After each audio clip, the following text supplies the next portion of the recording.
هشام الوهراني والقبض على المجموعة الأولى، تفاصيل جد مهمة واش صرا منذ قليل، خاصة بعد الفيديو اللي دار ضجة كبيرة في الجزائر.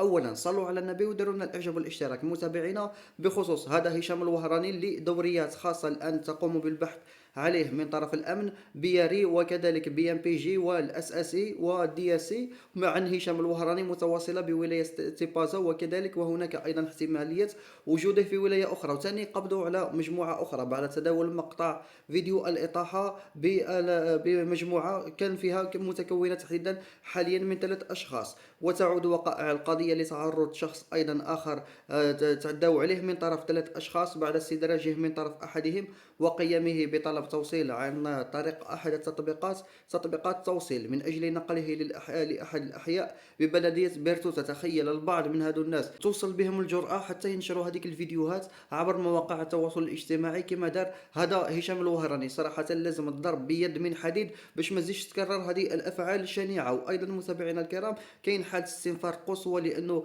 ماشي فقط غير هذاك هشام الوهراني اللي كانوا واقفين ثاني مع هشام الوهراني، أيضا بخصوص اللي كان يصور، لأنه على الأقل 5 أشخاص أو 6 مشاركين في هذيك الفعلة. الفيديو اللي صراحة هز قلوب كامل الجزائريين، لهذا ننتظر بإذن الله في قادم الساعات إن شاء الله يقبضوا عليهم جميعا.